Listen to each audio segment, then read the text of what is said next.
మే 10న శ్రీ స్వామివారి దేవస్థానంలో నిర్వహించిన చందనోత్సవంలో దేవస్థానం కార్యనిర్వహణాధికారి ఎస్ శ్రీనివాసమూర్తి దేవస్థానం అధికారులు సిబ్బంది బాలలకు సంబంధిత హక్కులు వారి సంక్షేమానికి ఎనలేని కృషి చేసినందున వారి సేవలను ప్రశంసిస్తూ ఆంధ్రప్రదేశ్ రాష్ట్ర బాలల హక్కుల పరిరక్షణ కమిషన్ చైర్పర్సన్ కేసలి అప్పారావు ఆదేశాలతో కమిషన్ సభ్యులు గొండు సీతారాం శుక్రవారం సింహగిరిపై ఆలయ కార్యనిర్వహణాధికారి ఎస్ శ్రీనివాసమూర్తికి ప్రశంసా పత్రాన్ని జ్ఞాపికను అందజేసి అభినందనలు తెలిపారు।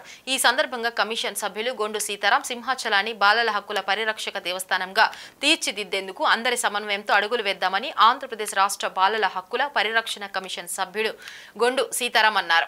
తమ కమిషన్ చైర్పర్సన్ అప్పారావు సారథ్యంలో తాము చందనోత్సవానికి ముందు బాలల హక్కులు సంక్షేమంతో కూడిన సౌకర్యాలు ఏర్పాట్లపై నిర్వహించిన సమీక్ష అంశాలన్నింటినీ కార్యనిర్వహణాధికారి శ్రీనివాసమూర్తి నేతృత్వంలో అధికారులు అమలు చేసి చక్కని పనితీరు కనపర్చారని అన్నారు।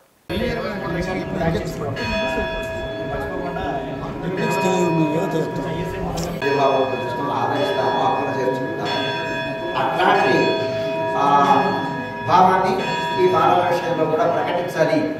దానికి తగినటువంటి ఆ స్థితిని మన దేవస్థానాన్ని ఏర్పరచుకోవాలి, ఆ వాతావరణాన్ని ఏర్పరచుకోవాలి।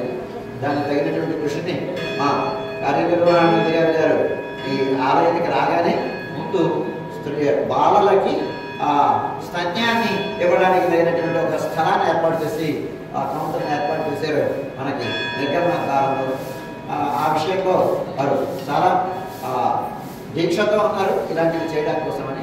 అంచేత దైవస్వరూపుల కనుక వాళ్ళు అలాంటి కూడా మీరు స్వామికి ఎలాగా ఆరాధన చేస్తారు, వాళ్ళ మీద కూడా అట్లాంటి ప్రీతి కలిగించడానికి ప్రకటించడానికి తగినటువంటి స్థితి మాకు కూడా ఉంది। అంచేత మనం అందరం కలిసి వాళ్ళ యొక్క సంక్షేమాన్ని హక్కుల్ని మనం కాపాడుతాం, పునరుద్ధరిస్తాం।